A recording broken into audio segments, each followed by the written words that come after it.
죽음에서 부활하신 생명의 주님, 이 시간 우리 가족이 함께 모여 예수님의 부활과 승천 이야기를 나눕니다.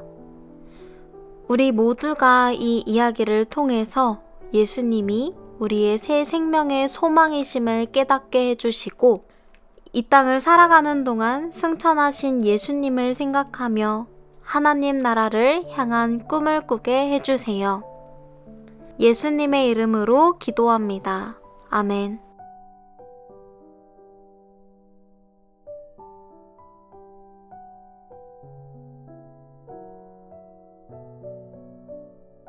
아직도 밖이 캄캄할 때 막달라 마리아가 예수님의 무덤을 찾아갔어요. 그런데 무덤에 도착해 보니 무덤 입구를 막는 커다란 돌을 누가 치워놓은 거예요. 마리아는 제자들에게 달려갔어요.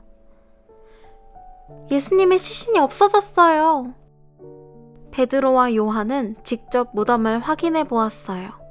하지만 정말 무덤 어디에도 예수님의 시신이 없었어요. 막달라 마리아는 울며 무덤 밖에 서 있었어요.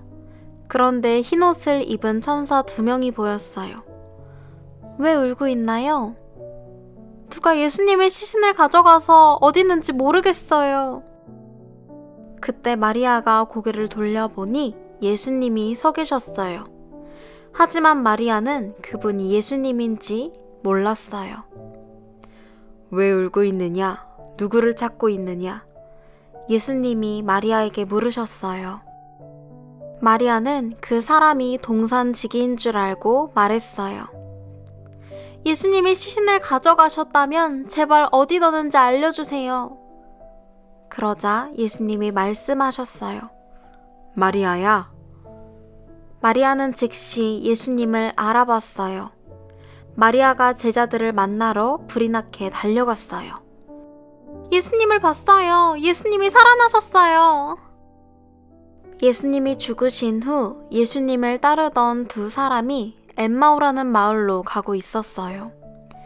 2 사람은 길을 걸으면서 지난 며칠간 예루살렘에서 일어난 일에 대해 이야기하고 있었어요. 그런데 갑자기 낯선 사람이 다가와 함께 걷기 시작했어요. 예수님이셨어요. 하지만 2 사람은 예수님을 알아보지 못했지요. 무슨 얘기를 하고 있습니까? 사람들이 예수님께 한 모든 일들에 대해 말하고 있었어요. 모든 일이 하나님이 바라시는 대로 된 거예요. 예수님이 말씀하셨어요.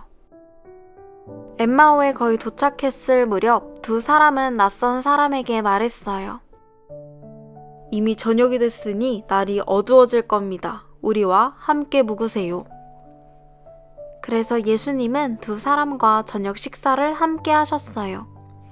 예수님이 떡을 들고 하나님께 감사했어요. 그러고는 떡을 떼어 2 사람에게 나눠주셨어요. 그 순간 2 사람은 낯선 사람이 예수님이라는 것을 알아보았어요. 그 순간 예수님이 사라졌어요. 예수님이셨어요. 2 사람은 기뻐 뛰며 예루살렘으로 달려갔어요.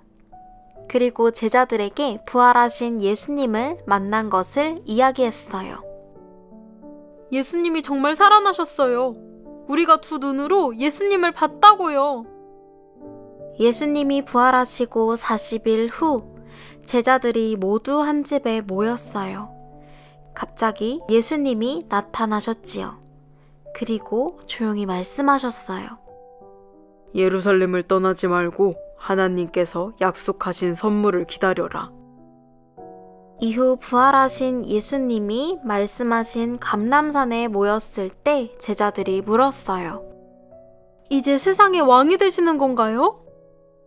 아니다. 때와 시기는 하나님이 정하신다. 너희들은 세상 모든 사람들에게 하나님의 사랑을 전하거라. 이 말씀을 하시고 예수님은 하늘로 올라가셨어요. 제자들은 하늘을 올려다보며 예수님이 다시 보이기를 기다렸어요. 갑자기 두 천사가 나타났어요. 왜 모두 하늘을 올려다보고 있나요? 예수님은 이제 하나님과 하늘나라에 계세요. 언젠가 다시 오실 거예요. 그 말을 듣고 제자들은 예루살렘으로 돌아갔어요. 성전으로 가서 이 모든 일을 하신 하나님께 감사했어요.